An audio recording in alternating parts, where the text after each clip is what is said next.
Bueno, hermanos, buenos días. Buenos días. El tema de hoy lo vamos a basar en un versículo que vamos a ir rápidamente a leerlo. Está en Salmos 51, verso 10.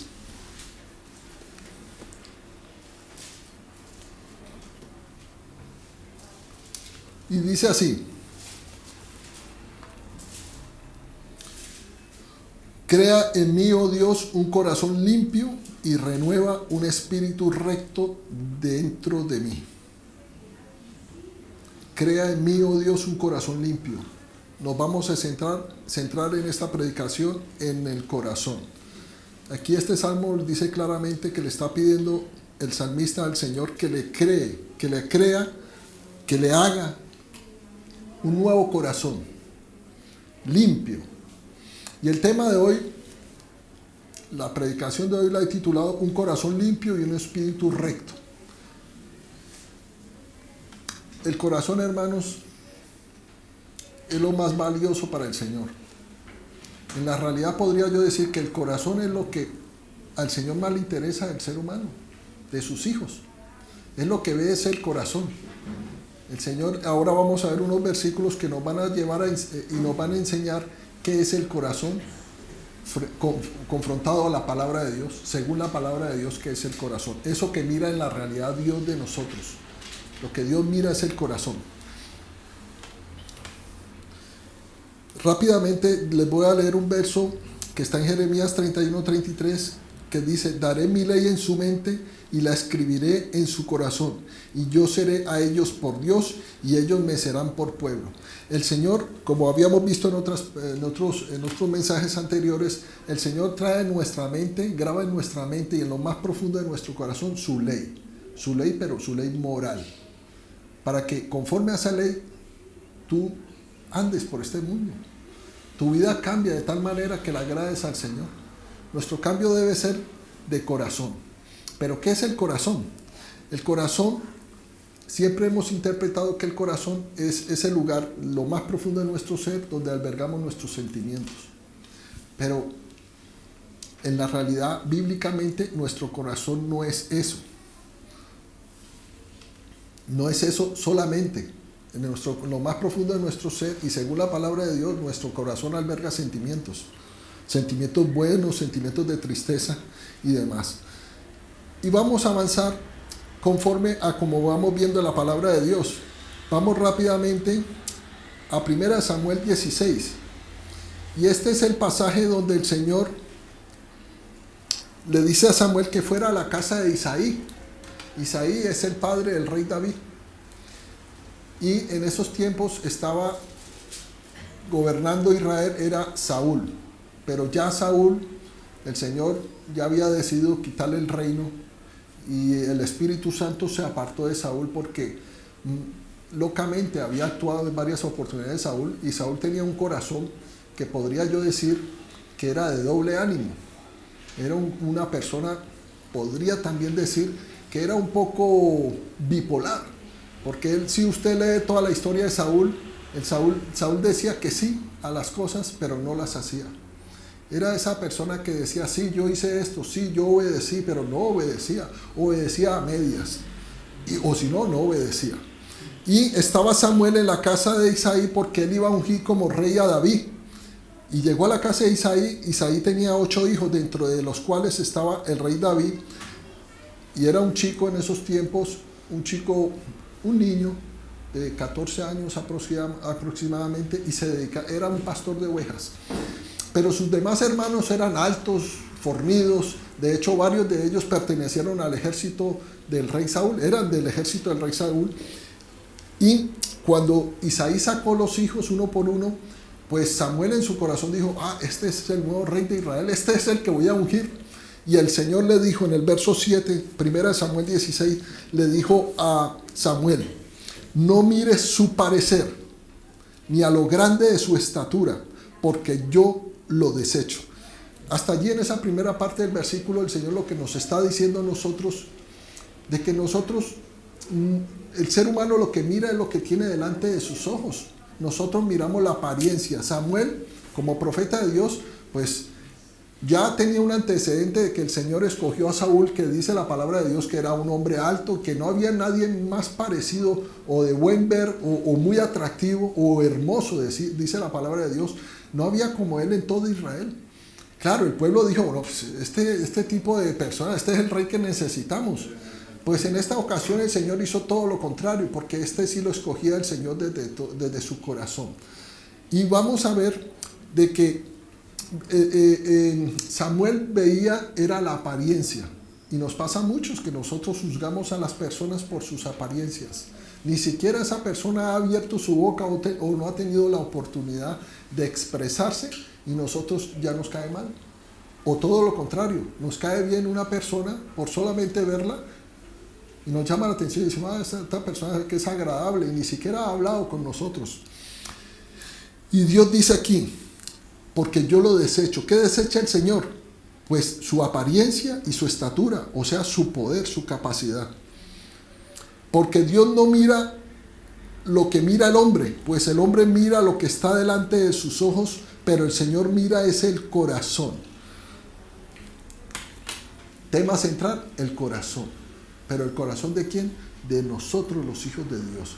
Y vamos a ver lo importante que es nosotros preservar ese corazón, guardarlo. Dice la palabra de Dios, guarda tu corazón de toda cosa mala. Nosotros tenemos que guardar nuestra mente, nuestro corazón. Recuerda que el corazón es un sinónimo también de mente, y vamos a comprobar por la palabra cuáles son las partes del corazón, qué es el corazón en el Hijo de Dios.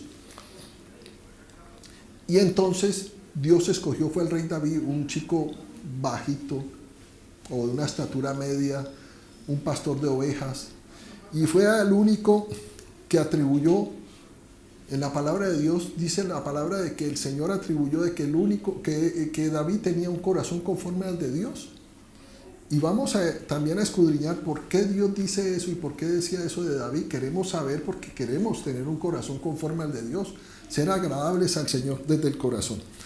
El Señor entonces valora, mira hacia el corazón, Él valora la fe, el temor a Dios, y valora el amor que está sembrado en ese corazón.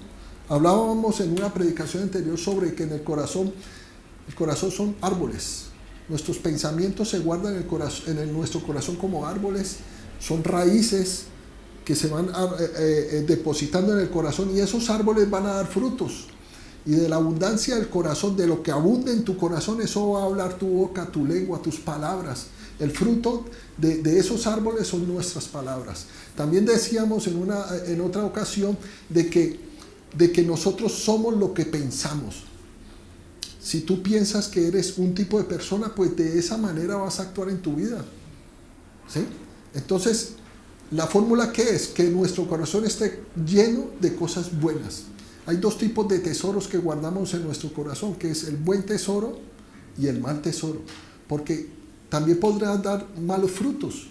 Una persona que ha sufrido un evento triste, ha sido traicionado, le ha pasado algo, le han hecho daño, pues esa persona va a hablar de su boca odio, va a despotricar de las otras personas y va a ser una persona amargada que va a contaminar otros corazones. También lo decíamos la última vez, de que lo que contamina al hombre es lo que sale de la boca del hombre, sus palabras. Y el Señor entonces mirará nuestra fe, el temor a Dios. Recuerden que el principio de la sabiduría es el temor a Dios y el amor que depositamos en nuestros corazones, lo que está plantado en nuestro corazón. Me lleva esto a recordar rápidamente que en el corazón está la intención de nuestros corazones. Y Dios es misericordioso. Esto no se sale del tema, porque es que en esta palabra que voy a leer, que es Proverbios 21:2, habla sobre que todo camino del hombre es recto en su propia opinión, en su propia idea de que él está haciendo las cosas bien, y podemos creer que estamos en el camino del Señor. Pero el Señor pesa los corazones, dice este verso. ¿Qué es pesar los corazones? Juzgar. Dios juzga los corazones. Y me recuerda lo que le pasó al apóstol Pablo. El apóstol Pablo era un celoso de Dios, era un fariseo que persiguió la iglesia, pero en su corazón él creía que estaba por los buenos caminos del Señor, porque él amaba a Dios. Era un hombre judío, era un fariseo que se sabía la palabra de memoria, la Torá, y persiguió la iglesia, y él juraba y él creía que estaba haciendo la voluntad de Dios, porque él no creía en el Mesías, él creía que era un falso Cristo, un falso Mesías, y persiguió la iglesia.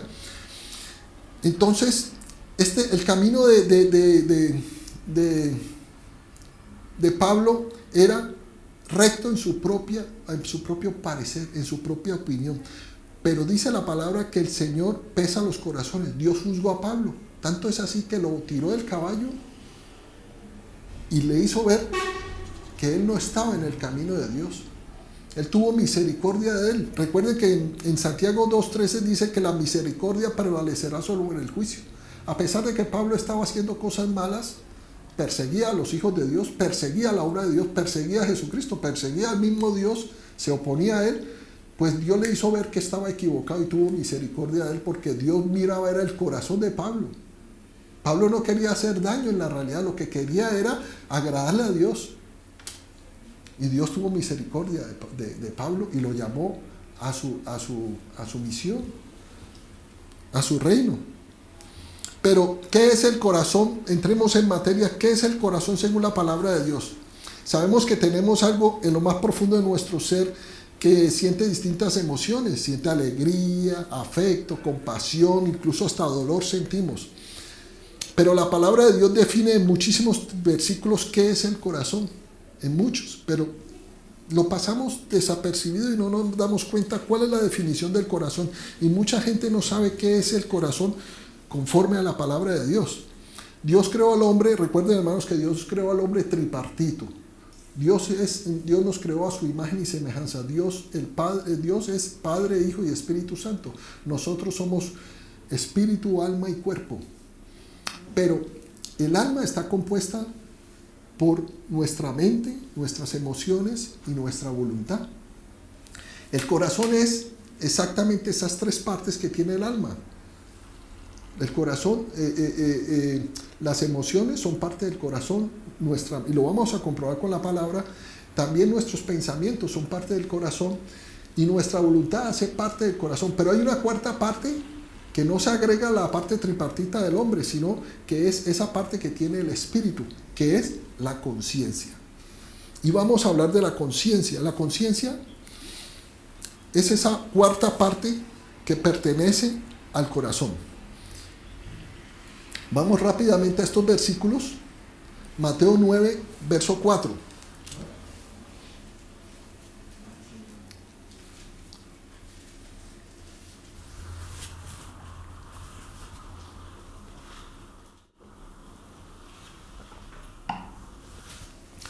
Mateo 9, verso 4 dice: y conociendo Jesús los pensamientos de ellos, este verso ya lo hemos traído en otras ocasiones, dijo: ¿por qué pensáis mal en vuestros corazones? Este verso nos prueba de que la mente es parte del corazón. Yo voy avanzando más bien y no vayan ustedes. Hechos 11:23. En Hechos 11:23 habla, dice el verso 23, dice: cuando llegó, se refiere a Bernabé, que fue a Antioquía, porque se habían enterado desde Jerusalén que la palabra de Dios se estaba esparciendo de una manera maravillosa. Esa era la época de la persecución de la iglesia, y quería Bernabé comprobar con sus propios ojos qué estaba pasando en Antioquía. Y dice: o sea Bernabé, cuando llegó y vio la gracia de Dios, se regocijó y exhortó a todos a que con propósito de corazón permaneciesen unidos al Señor. Propósito de corazón significa tomar una decisión firme, y el propósito obviamente está ligado a la voluntad, que es la otra parte del alma. Pensamiento, emociones que nos falta, y voluntad. Y este verso comprueba que la voluntad hace parte del corazón. En Juan 16:22 dice: también vosotros ahora tenéis tristeza, pero os volveré a ver y se gozará vuestro corazón y nadie os quitará vuestro gozo. Nos regocijaremos. Está ligado a nuestras emociones. Regocijarse es tener contento, estar feliz. Y está ligado a nuestro corazón también. O sea, son las emociones. Las emociones también pertenecen al corazón. Entonces, ya con estos 3 primeros pasajes nos damos cuenta que el alma, que son nuestros pensamientos, nuestros sentimientos y nuestra voluntad, hacen parte del corazón espiritual o ese corazón que está en el ser humano. Pero la cuarta parte, que es la conciencia, la podemos ver en Hebreos 10:22. Dice: acerquémonos al lugar santísimo con corazón sincero, en plena certidumbre de fe, purificados los corazones de mala conciencia, con la aspersión de la sangre y lavado los cuerpos con agua pura. Nuestra conciencia hace parte de nuestro corazón. Y hay otro verso que dice: pues si nuestro corazón nos reprende, está en 1 Juan 3:20, dice: pues si nuestro corazón nos reprende, mayor que nuestro corazón es Dios, y Él sabe todas las cosas. Entonces, si el corazón nos reprende, y aquí en este verso que acabamos de leer, Hebreos 10:22, habla de la mala conciencia, quiere decir que el corazón es la conciencia que está alojada en nuestro espíritu humano, con E minúscula, hace parte del corazón. Y de pronto habrá alguien que diga: pero ¿cómo así? Entonces recordemos de que la palabra de Dios dice que el pecado original, cuando Adán y Eva pecaron, ellos murieron en el espíritu. Ese es el pecado original que se traslada de generación en generación, y todos los que nacen con cuerpo, alma, y el espíritu está muerto.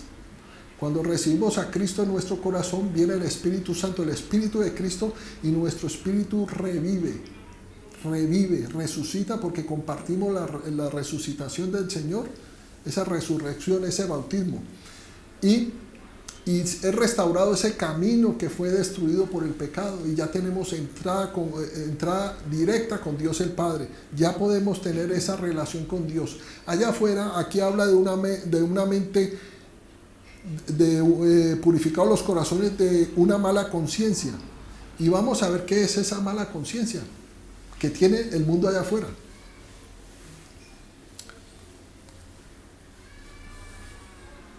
Entonces comprobamos que la conciencia es parte del corazón, y nos damos cuenta algo muy importante. En el alma tenemos entonces la mente, las emociones y la voluntad, pero es que la mente es la que motiva esa voluntad y la que motiva o causa esas emociones. Entonces, el corazón, como vemos en la palabra, que muchas veces es sinónimo de mente, pues aquí vemos que es así. El corazón es la mente y también es nuestra conciencia. ¿Por qué no directamente las emociones? Sí es directamente, pero es que la que está mandando es la mente. La mente manda tus emociones y tu voluntad. Lo que tú guardes en tu mente, que es en lo más profundo de tu corazón. De esa manera motivarás tus emociones o tu voluntad.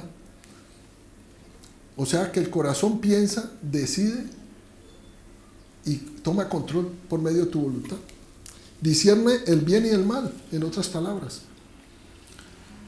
Vamos a ver en 1 Timoteo 4, del 1 al 3. Sí me gustaría que fuéramos estos versos.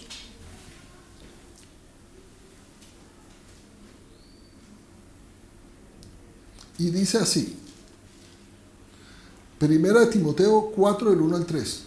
Pero el Espíritu dice claramente, aquí recuerden que en el Nuevo Testamento, cuando ya descendió el Espíritu Santo en Pentecostés, y hablábamos en otra ocasión que Pablo y Pedro decían: y el Espíritu Santo dice, y el Espíritu Santo es el que está ahora en la tierra haciendo la obra.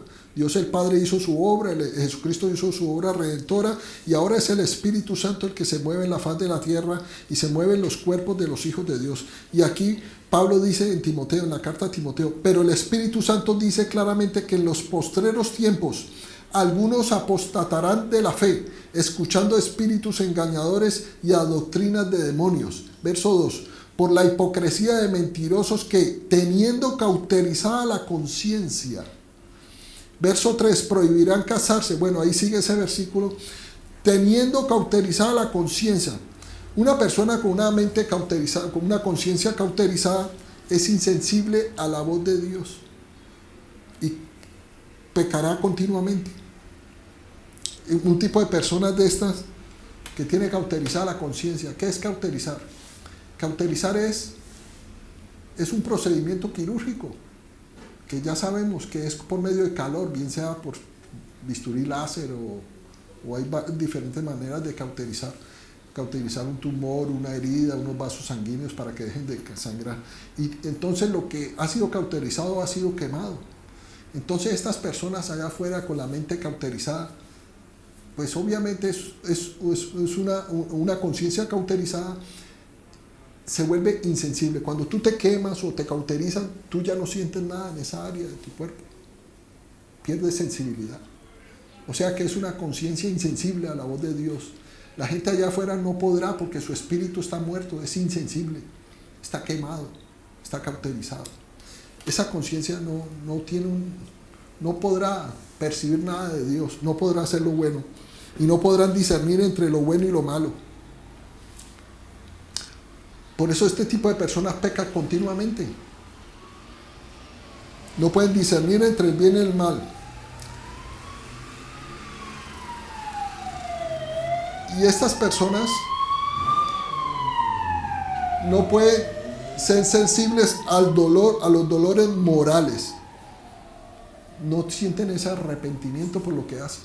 De hecho, no se dan cuenta de que están haciendo algo malo. Y si se dan cuenta, pues no, les da igual.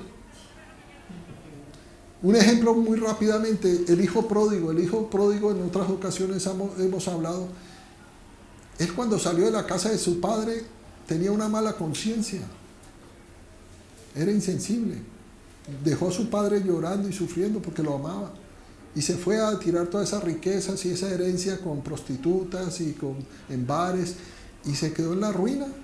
Tanto es así que empezó a aguantar hambre y se fue a limpiar porquerizas, a cuidar cerdos, y él alimentaba a los cerdos y tenía tanta hambre que hasta deseaba que comerse esas comidas de los cerdos. Y dice la palabra que él volvió en sí y regresó otra vez a su padre. O sea, adquirió esa conciencia de verdad que necesitamos nosotros cultivar, porque nosotros tenemos el Espíritu de Dios. Esa conciencia del espíritu humano no es fiable.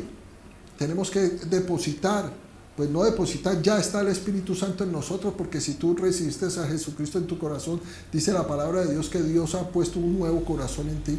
¿Y ese nuevo corazón qué es? El Espíritu que el Señor ha resucitado en ti. Y ese sí te va dice la palabra de Dios que el Espíritu Santo te convence de pecado, de justicia y de juicio. Y te redarguye y te muestra cuando vas a pecar. No cuando pecas solamente, sino ojalá segundos antes puedas evitar ofender la presencia de Dios. Marcos 12:30 dice, y amarás al Señor tu Dios con todo tu corazón, con toda tu alma y con toda tu mente y con todas tus fuerzas. Este es el principal mandamiento.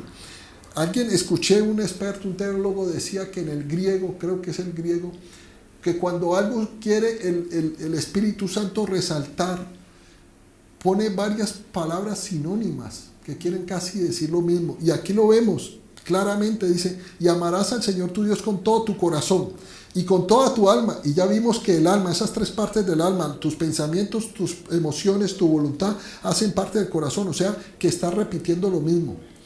Y con toda tu mente, que también es parte del alma, y con todas tus fuerzas, que es tu voluntad. O sea que en otras palabras, estamos reafirmando de que ese corazón son esas mismas partes, el alma, la mente, que también hace parte del alma, y todas tus fuerzas, que también hacen parte de tu voluntad.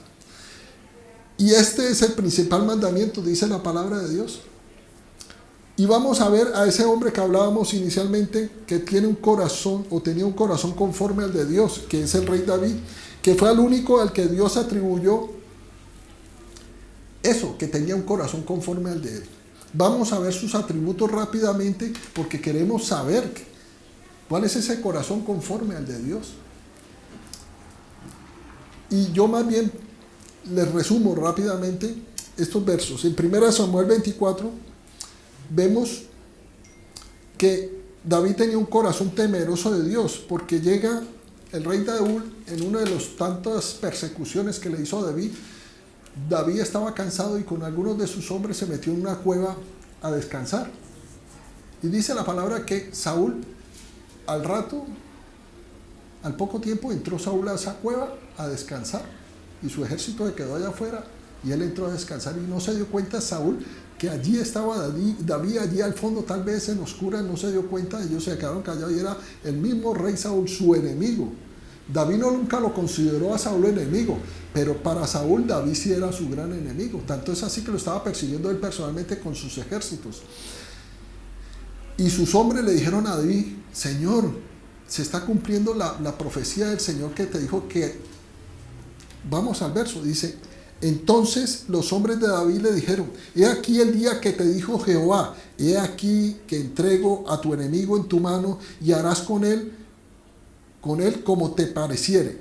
Y se levantó David y calladamente cortó la orilla del manto de Saúl. Verso 5: después de esto se turbó el corazón de David porque había cortado la orilla del manto de Saúl. Era un hombre temeroso de Dios, porque a pesar de que lo persiguiera el rey, David siempre lo consideró el ungido del Señor. Y él respetaba esa autoridad. Él se le apostraba a tierra. Él le decía: Padre mío, Señor mío. Él lo consideraba el rey, el ungido de Dios. Y él decía: Dios me libre de levantar mi espada y matar al ungido de Jehová. Cuando él cortó el borde del manto, porque él quería una prueba, para cuando él ya se fuera, demostrarle que estuvo al lado de él y no lo quiso matar. Pero él al cortar eso, dice la palabra en el verso 5, que se turbó el corazón. Él sintió el miedo, ese temor a Dios, ese respeto de las cosas de Dios. Y tuvo temor de haber hecho algo muy malo delante de Dios. De hecho era malo, porque era digno de muerte haber cortado el manto de un rey. Y cuando ya salió, vamos a ver ese episodio, cuando ya salió, ¿qué pasó? Y vamos avanzando. En el verso 16, David tenía un corazón perdonador. Y salió Saúl y David le habló en voz alta, le dijo: Padre mío, Señor mío. Y él se postró a tierra a David y Saúl volteó y miró y se dio cuenta que era David. Y David le dijo: Señor, ¿por qué me persigues? Yo no te he hecho nada malo. Yo soy como un perro muerto, como una pulga. Él se consideraba, él nunca tenía un concepto de él mismo más de lo que era. ¿Sí? Y se le humilló al rey y le dijo: mira que yo tengo una parte del manto en mi mano.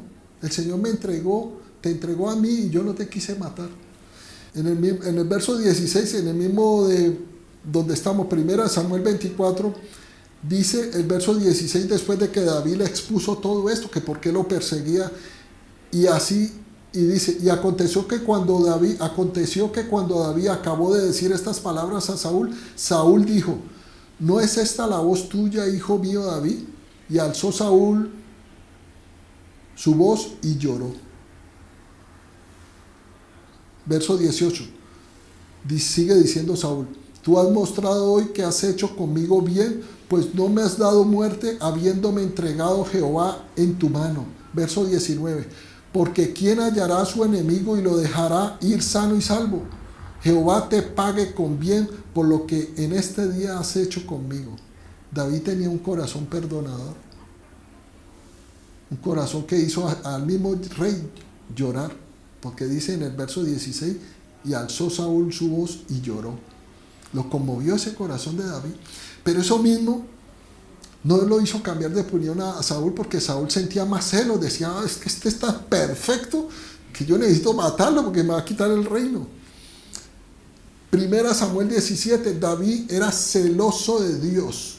Y era un chico valiente, un hombre valiente, pero era celoso con las cosas de Dios. Y este pasaje lo pasamos rápidamente, porque este es el pasaje donde él derrota a Goliat, lo destruye, porque él dice: ¿quién es este incircunciso que está provocando a los ejércitos del Dios viviente? Y dijo: no, yo lo voy a matar. Y se fue y lo mató.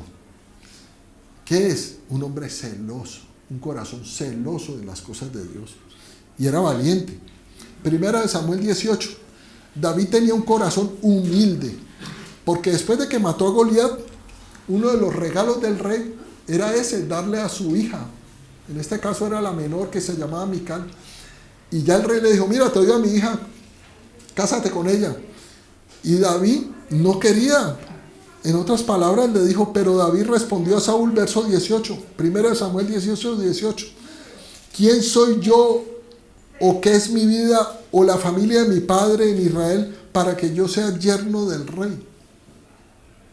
Él no se consideraba más de lo que era. Y hay otro segundo suceso de que llega Saúl en otra persecución en el desierto, instaló todas sus carpas, todo su ejército y se acostó a dormir en su carpa. Y David se enteró que allí estaba aparcado el rey Saúl. Y se fue, incursionó, llamó creo que a uno de sus valientes y le dijo acompáñame. Y se metió por allá y encontró la carpa del rey, la tienda del rey Saúl, y se metió allí. Dice la palabra de Dios que el que lo acompañaba le decía, déjame atravesarlo con la lanza, déjame matar a tu enemigo. Y David decía que no, yo no voy a levantar mi espada contra el ungido de Jehová. Y aquí vemos esa parte de ese corazón perdonador de David. Dice, no caiga pues ahora mi sangre en tierra delante de Jehová, porque ha salido el rey de Israel a buscar una pulga. Bueno, es que aquí llega David y dice, después de que lo vio allí dormido y su escudero le decía, déjame matar a Saúl, pues llega David y solamente toma una lanza y una vasija con agua y se la lleva como prueba. Y cuando ya estaba en lo alto de una colina, empezó a gritarle al jefe de la guardia del rey. Y le decía, llamaba a gritos al jefe de la guardia del rey. Mira, ¿por qué tú has hecho esto? ¿No sabes que alguien entró a la tienda de tu señor, tu rey, que tú tenías que protegerlo? Y lo iban a matar. Eres digno de muerte. Entonces ese hombre se turbó, dijo, Dios mío, ¿qué pasó aquí? ¿Quién entró? Pues Dios había permitido que cayeran en un sueño profundo estos hombres y se durmieran en la guardia. Y se despertó Saúl y dice que David volvió y le dijo que por qué lo perseguía si él era una pulga, que por qué lo persigue como una perdiz por todo el desierto, que qué mal he hecho yo, mi señor, padre mío, le decía. Entonces en el verso 21 dice, de 1 Samuel 26, verso 21 dice así, he pecado, dice el mismo Saúl, he pecado, vuélvete, hijo mío, que ningún mal te haré más, porque mi vida ha sido estimada preciosa hoy a tus ojos. He aquí, yo he hecho neciamente y he errado en gran manera. Ese corazón de David hacía que esas personas a su alrededor que querían hacerle mal se dieran cuenta de su error y los llevaba al arrepentimiento. Los desarmaba esa manera de ser de David, un corazón limpio. Tanto es así el corazón de David que hallaba gracia incluso delante de sus enemigos. Hacía el Señor que hubiera paz con sus enemigos. Y había un rey filisteo que era el rey de Gad, que se llamaba Aquis. Y este rey permitió que que David, que era perseguido por Saúl, pues habitara en una de sus ciudades de los filisteos. Le dijo, bueno, vete a esa ciudad con tus hombres a vivir. En una ciudad llamada Siclac. Y respondió a David, después le dijo el mismo rey Aquis, le dijo, yo sé que tú eres bueno ante mis ojos, como un ángel de Dios. Y le pasa a muchos hijos de Dios que tienen un comportamiento delante de Dios limpio, tienen un espíritu recto, comparte la palabra de Dios a mucha gente de afuera, y tal vez estas personas nunca han recibido a Cristo, pero se vuelven amigos de estos hijos de Dios, de nosotros, y estas personas siguen buscándolos, siguen pidiendo el consejo de estos hijos de Dios, y delante de estas personas somos como ángeles. ¿Y por qué somos como ángeles? Porque recuerden que la palabra ángel quiere decir enviado de Dios. Y este rey Aquis, que era un pagano, obviamente un filisteo, le decía a David, yo sé que tú eres bueno ante mis ojos, como un ángel de Dios. Ese corazón limpio hace que las otras personas, incluso gente del mundo, te consideran como una buena persona, como un mensajero de Dios. 1 Samuel 30 dice, un corazón generoso. Esta es otra parte de los atributos del corazón de David. Verso 24 dice, ¿y quién os escuchará en este caso? Porque conforme a la parte del que desciende... Bueno, este versículo trata rápidamente, para resumir, trata de que tenía como norma general que cuando los ejércitos salían a las guerras, ese botín de guerra se lo quedaban nada más los hombres que salían a la guerra, pero esa parte del ejército que no iba a la guerra porque se quedaban cuidando el menaje, ¿sí?, no les daban nada. Y David vio que eso era injusto. David era generoso y lo estableció como ley, como una ordenanza en Israel, de que se debería repartir en partes iguales hasta con los que se quedaban en los campamentos cuidando el menaje. Corazón sacrificado. Hubo otro evento de que a Israel vino una gran peste, porque Dios castigó a Israel porque el rey David había censado el pueblo y el profeta le había dicho que no lo debía hacer, y así todo lo censó, y Dios trajo una gran peste sobre Israel, y David se apresuró por ofrecer unos sacrificios y se fue y buscó una encina. Una encina es un lugar donde se trilla el trigo y todo esto, y halló el dueño y le dijo, necesito comprarte esta encina porque necesito hacer un altar aquí, ofrecer unos holocaustos, y necesito que me vendas unos bueyes. Y este hombre de buena fe le dijo que no, que se lo regalaba todo, que hiciera todo y que tomara todo lo que quisiera, que se lo ofrendaba. Y David le dijo, no ofreceré sacrificios que no me cuesten. Así tenemos que ser. Nosotros tenemos que ofrecer sacrificios que nos cuesten. Hablaba el pastor ahora en la mañana, sacrificio de labios, fruto de labios que confiesen su nombre. Cuando estemos en malos momentos de tristeza, pues de nuestra boca tenemos que seguir declarando que Dios es nuestro Dios y que en sus manos están nuestros tiempos. Eso es un sacrificio de labios, porque en esos momentos tú no quieres ni siquiera hablar con Dios. Y es todo lo contrario. En esos momentos te tienes que postrar ante nuestro Dios el Padre, llorarle como un niño. Así, Jesucristo lo dijo, que el que no se haga como uno de estos pequeños, un niño, no entrará al reino de los cielos. Nosotros tenemos que ser como niños, clamarle a Dios. Si estamos en malos momentos, con mayor razón, estar ahí pegaditos del Altísimo, bajo la sombra del Omnipotente. Decíamos que David tenía un corazón bondadoso. Cuando él se enteró que Saúl había muerto y Jonathan, que era una persona que él quería mucho, pues él rasgó sus vestiduras, entró en ayuno, en oración, y lloraba mucho por Saúl y su familia. Un hombre que era enemigo de él, pero él nunca lo consideró enemigo, pero lo persiguió toda la vida, lo persiguió todos los años. Incluso Saúl le lanzó su lanza, valga la redundancia, y lo quería atravesar con su lanza, y él la esquivó en varias oportunidades. Lo quería matar desde el principio. ¿Ah? Imagínate cómo David tenía ese corazón bondadoso. Y este verso, en 1 Crónicas 17, vemos que David tenía un corazón agradecido.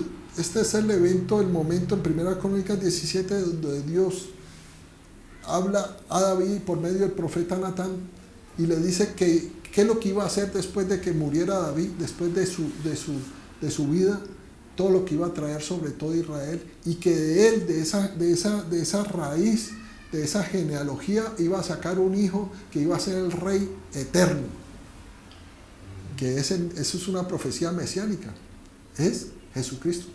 Por eso a Jesucristo le decían hijo de David. Bartimeo le decía, hijo de David, ten misericordia de mí. Él es el rey eterno, Jesucristo. Esa es la casa de David, que no iba a faltar ese rey en la casa de David. Y dice David, Señor, dice en el verso 16 de 1 Crónicas 17, algo que dijo David, es que es el corazón agradecido que debemos tener. Y entró el rey David y estuvo delante de Jehová y dijo, Jehová Dios, ¿quién soy yo y cuál es mi casa para que me hayas traído hasta este lugar, hasta esta bendición tan grande? Verso 17, y aún esto, oh Dios, te ha parecido poco, pues que has hablado de la casa de tu siervo para tiempos más lejanos. Esa es la profecía de lo que se iba a cumplir, de lo que estamos viviendo ahora. Me has mirado como un hombre excelente. ¿Podemos ser hombres excelentes? De acuerdo a ese corazón limpio que debemos tener delante de Dios. Y 1 Crónicas 29 habla de que murió David en buena vejez, lleno de días, de riquezas y de gloria. Morir en buena vejez, ¿qué es?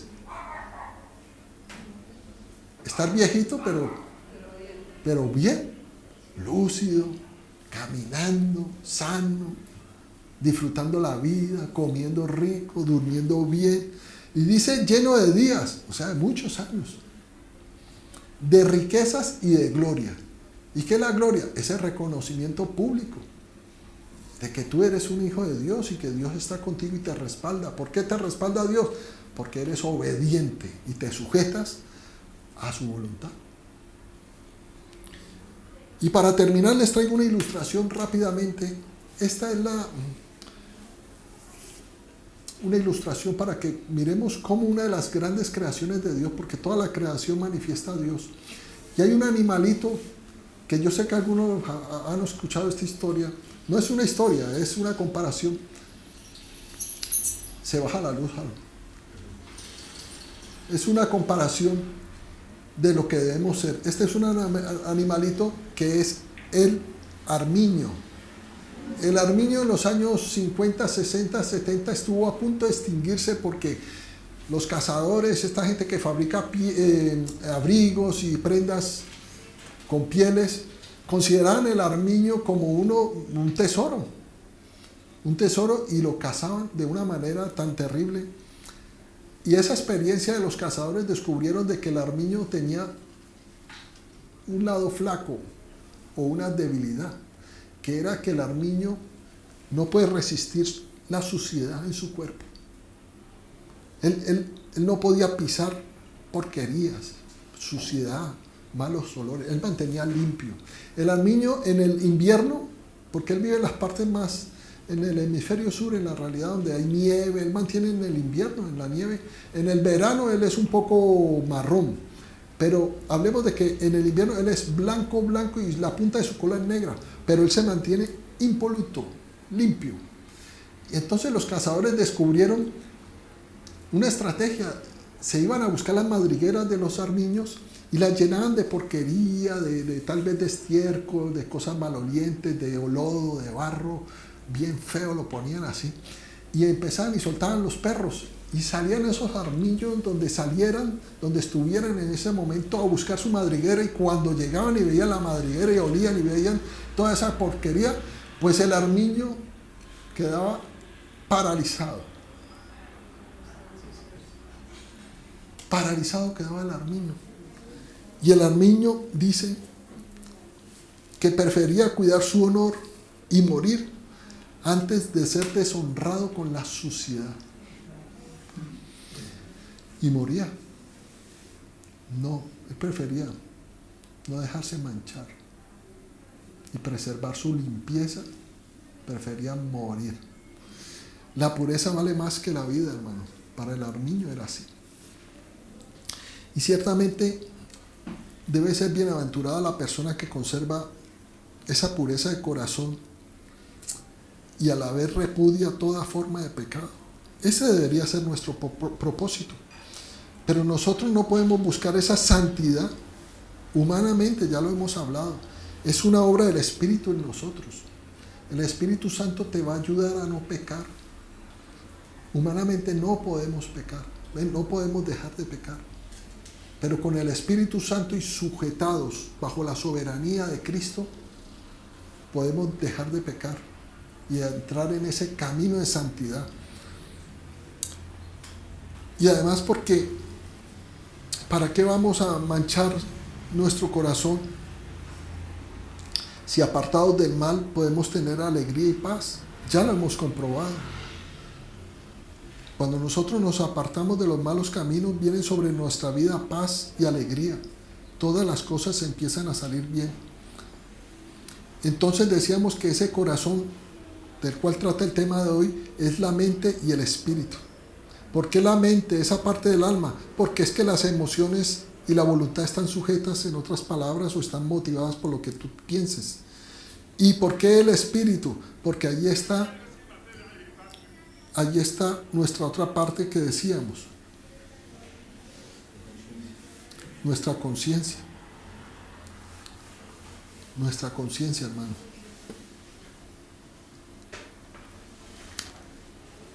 Entonces conservémonos puros y libres de corazón.